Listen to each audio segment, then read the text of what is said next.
I'm going to record. It's recording now.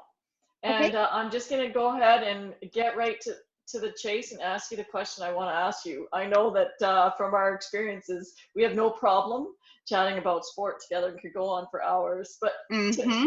today, because of your wealth of experience in sport, not only as a parent, but also as a sport volunteer, I think your story is extremely relatable, and not only relatable, but really strong, right? It's a strong position. And I want to talk about your experience specifically as a mom with a child that's specialized in sport and how that experience has and what has changed what you knew then and what you knew now with your other Oh, children. absolutely. And the thing is that I don't have an issue even admitting that I didn't know what I was doing. Right. Um, you have children and you want to put them in a sport, you want to keep them active, Hmm. and there is absolutely nothing wrong with that. So a little bit of history is I'm a mom of 4 children. They range in, there's a big age difference between my oldest and my youngest. Growing, raising children in Grand Prairie, a lot of us, had husbands that worked away from home a lot. Hmm. So I kept my kids busy. I kept them too busy. So my 2 oldest were in every sport I could get them in based on scheduling. We're talking competitive swimming, soccer, taekwondo, dance, all of it just compiled into one week. Leaving one child at the pool while I ran to go grab someone from dance. I've got 2 small babies, 15 months apart. They were being raised in car seats. I thought I was doing the right thing. And Hmm. I don't necessarily think I was doing the wrong thing at the time. We got so burnt out as a family. I was making suppers at the leisure center when they used to have the pool in there and bringing in a crock pot, trying to feed my children, and you Wow. know trying to make it work, getting my oldest son a phone at a very early age so he could text me when he was done, so that he wasn't sitting there. It's all these avenues I put into place to make sure that my kids stayed busy and that I did the right thing as a parent. And like I said, we got burnt out. Hmm. So we went from one extreme to the next, which I said one sport. That's all you can do is one sport, because I couldn't handle the stress. My children couldn't handle the stress. I mean, they hated going to school. They were so tired. They never had any of that free time, that we don't realize that children really, really thrive on as well. So from one extreme to the next, and we'll specifically focus on my oldest son because he quit taekwondo, he quit soccer, he quit competitive swimming, he started football, and he had such a love for it. Hmm. And then that's all we did from And grade what 3 to age was grade that, 12. Jodianne? Grade 3 to grade He was 12. he was in Right. grade 3. Yep. So Wow. from grade 3 Okay. to grade 12, he played football. The only time he ever deviated from that sport was the occasional year where he would join a school sport, where they would maybe do a little bit of basketball in elementary, or, a little bit of volleyball in junior high. That was it. Um, and we just focused on that. And as we got more involved on the administrative level in football, I started getting more educated on multi-sport exposure for your children. Um, Only we missed the mark on him completely. He got to grade 12 and all he'd ever done was play football, really. That's all he ever focused on. And I regret that decision. So again, one extreme to the next. Um, I don't feel guilty over it. I just wish I'd have had the education, Yeah. and someone to say to me that it was okay to do multi-level sports. It was okay to have that crazy schedule, but maybe switch up your schedule that works better for your family. Maybe it's one sport per season, or maybe it's one sport per week, but you go There from, you say, go. soccer to maybe then you do a bit of taekwondo, or and Right. then after that you do, and make it a nice flowing circle. And I did not think that that was anything that was possible. And it's so interesting to me now, as a parent, having been through that, as a sport administrator, how why that just wasn't common sense for me. But Right. it's not like No, it's you're not. not given this handbook, That's right. and you want your kid to do something that they love and do something that they excel at or can be successful at. um but you can drive them away from a sport if you don't look at some of those other aspects of letting them be involved in something else. My son would have benefited greatly from, basketball, then Right. football, Yeah. So, so basically, anything. sports out of season. There's nothing wrong with him Abs- playing football during football season, but he was playing it exactly. all year round? Was that really necessary, or denying him opportunities in case he got hurt or wasn't able to? Yes. Yeah. And you buy into that, and you focus on that. And you and I had mentioned a few times in some conversations, what, guess what, it's going to be okay if your child gets hurt. It's going to be okay if they miss a season. I'm not saying we want our children to be hurt, Mhm. but those are part of playing a sport. Those are the risks that you take, and it's going to happen, or could potentially happen, whether you're playing multiple sports or you're just playing one sport anyway. Right. Let them explore it. You never know what that child is going to find that drives them and that they absolutely love. Yeah. And So Jodianne, tell me about your eldest son, the football players, his experience and what it meant for him long term. so he loved it, and I know that he loved it. He Yeah. misses it. It's in his blood. Mhm. However, when grade 12 came and went, he had an injury that he had sustained that he needed to recover from before he, even considered any extra, outside of high school playing. It was probably a blessing in disguise. Um, but he didn't go on to play secondary football. And him and I had a conversation about it one day, and he was tired. He was tired. He was tired of it. He was tired of the exposure. That's all he'd ever done is football, football, football, football. Um, his injury that he had to recover from, it was devastating to me as a parent. Mhm. I so looked forward to him playing secondary football and being a parent and enjoying it. Mhm. But him not being able to go and play because he needed to recover, he needed to have surgery, was a blessing in disguise. However, it was the biggest eye opener that I received as a parent and as an administrator in regards to, we just inundated him with football, and he did it willingly. I'm not saying we were No. that parent that forced him. We didn't, tell him he had to do it.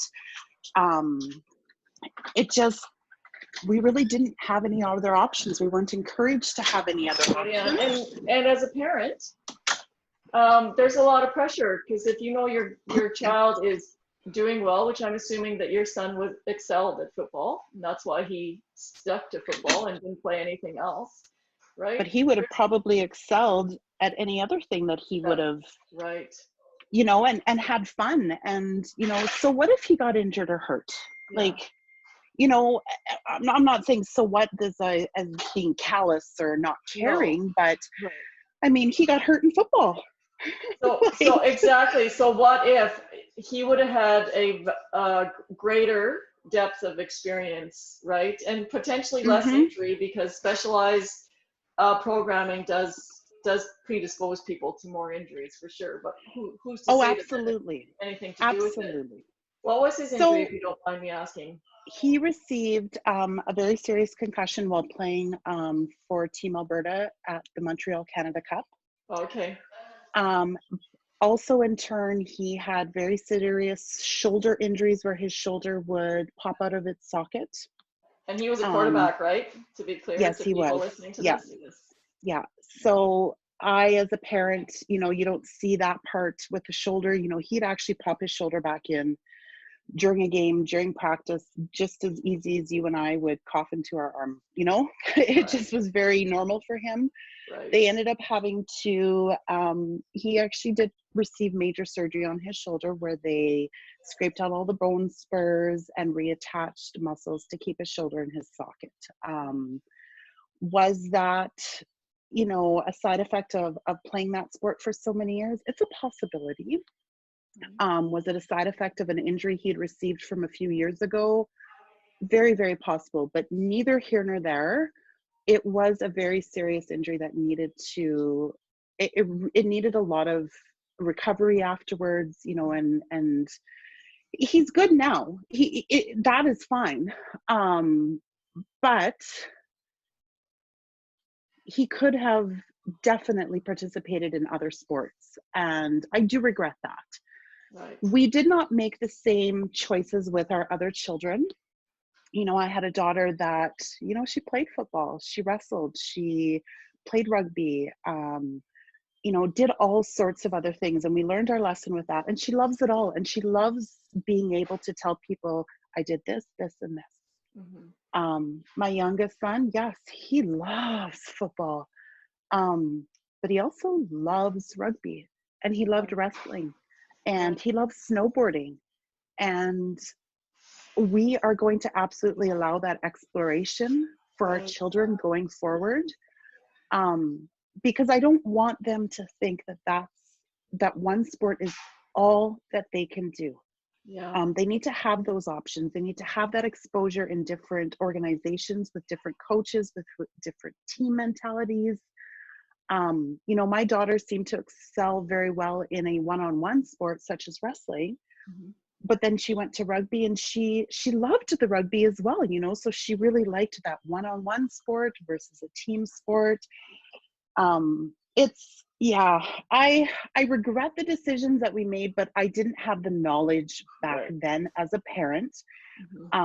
It was a mistake, but it was an unknowing mistake. It's not, I didn't do it when someone told me not to do it. Right. Per No, se. that's totally fair. So now that you know what you do know about the value of multi-sport opportunities versus early on specialization, do you still feel pressure with your younger kids? Like, 'cause I know as a parent, there's a lot of pressure out there. You know, even like, let's say, I know that you received a phone call. There's a kid that's really good at ball and wants to transition at 13 or 14 to football, and parents, even sport parents, don't know if that's okay. For some reason, we feel like there's a lot of pressure that our kids should have started football when they were 6, and now that they're 13, if they want to join it, they can't do that. Do you still feel pressure for your younger kids to specialize? For me personally, no, because of my experience. Right Because of on. my experience, it also makes it so easy, and I actually really relish and enjoy those conversations when parents phone Good. and bring up that information, because I can let them know what we've done as a family, what my experiences has, you know, showed us. Like I said, I had one family where she was unsure what to do, you know, after hockey and before football started. And I said, you know what, there is a great program out at Crosslink called rugby. Right. It will end just before football season starts. It is perfect to put your child in that. We did that with our son. So it wasn't like I was saying, you need to go do this, but I'm not going to. I did. I put my son in rugby. He never played it before. You know, did they probably have to teach him how to play rugby and not football? Absolutely. But, you know, I know it's going to help develop so much for him as he goes on. There's going to be other sports that he's going to be interested in, that we're going to do the same thing. And I love those conversations with parents, because they need to know from somebody who's gone through the same thing that they have. And I'm very honest in the fact that we made those mistakes. We made those decisions based on no knowledge, actually. Yeah. Right. And so, yeah, and I thought I was doing the right thing. And I mean, my children are not, you know, they weren't harmed throughout it, by any means, but it's not necessarily a good environment. And the other thing that I wanted to sort of bring up is that you have to be able to learn your children and see what your child can handle. Now, some children can handle school and one sport. Right. Some children might be able to handle a couple sports a week and school and making sure there's a nice balance of, you know, downtime, be it playing with their children or, you know, with their friends, Yes. or, you know, so every child is going to be different, Mm-hmm. and every family is going to be different. So I'm not saying you can only put your kid in for one sport a week or one season, but maybe you have a child that responds very well to a situation like that. Or you may also have a child who does respond well to, they can play football Tuesday, Thursday, and they are very fine playing soccer Monday, Wednesday. Right. And they can adapt to that very well. You have to be able to watch and know your children, but overscheduling for any of us, child or adult, never works. Yeah. You know what, Jodianne? It's so funny. If I could put you in my back pocket, I would, because my conversations from this point on are going to be like, well, I know this person that has this experience, and I'm going to be using this, right? Because it is very on point to the direction that sport needs to go. Like our organizations, I thoroughly believe, need to start communicating together. In the end, if your sole purpose is high performance, which I love high performance sport, but sport goes well beyond that, as you and I both know, right? The value sport well beyond that. But if that is your focus, still understand that multi-sport does advance the development of your athletes as well. So that is a null argument in itself, right? But there's some real pressure out there for parents to specialize. I hear parents saying like their kids are in one sport for the entire year. Well, my 6-year-old, they demand it. That's what they like. I'm like, well, they have no context about anything else. You're the parent. Yes, exactly. And so for what works for our family may not work for every family, but you got to definitely take that time and look at the dynamics and see how your children respond. So our family, what works for us is one sport per child at a time. Sometimes they overlap, you know, you have 4 children, sometimes it happens. But we take our summers off. And that's what works for us. And I'm not saying that you shouldn't, you know, participate in activities for your children during the summer or whatever. But for us, that is our downtime. That is our no schedule, no school. You know, you want to stay up till 11 o'clock at night playing with your friends in the back alley, throwing a ball or riding a bike, or, you know, mom and dad decide to take a quick little, you know, weekend trip to Edmonton just to break up the pace. That's what works for us. Right. And I find that you have to also give that downtime to your children. And again, every family is different, so you need to find a nice balance that works for you. But for us, we need to take that summer. Yes. Summer for us needs to be fun. And, you know, there needs to be rules, but no rules, if that makes sense. Like, I don't want you coming home and having to go to bed at 9 because mom's got this plan and this plan and this plan for you the next day. Right. I'm going to leave that for September to the end of June when school is in. So it's something else to consider when setting up these schedules for your children. On a quick note, my son, he didn't grow when he played football. Right. November would come and go and football season would be done. And December, January, February, that kid would sleep and eat. And boy, did he grow. Right. I'm not a doctor. I'm not really all that educated on a lot of things, but I know what I saw. And I saw that my son needed that rest and his body needed that rest to grow and develop. So that is something else to really, really consider with your children. I mean, he was very specialized in that specific sport. And I imagine it probably happens with a lot of them, where there was a lot of practice, there was a lot of discipline, and his body, it just stayed where it was at.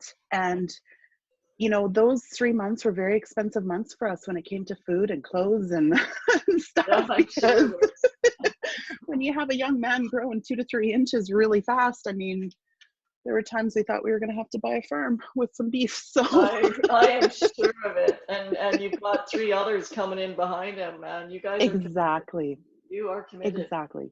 Well, and we love it. We love it. We will be committed. Yes. And we will be committed to whatever sport our children want to be a part of. I do administration with football, but I've thrown myself in wholeheartedly to every other sport that my children have wanted to participate in. I really understand the value of volunteers and all that goes along with it.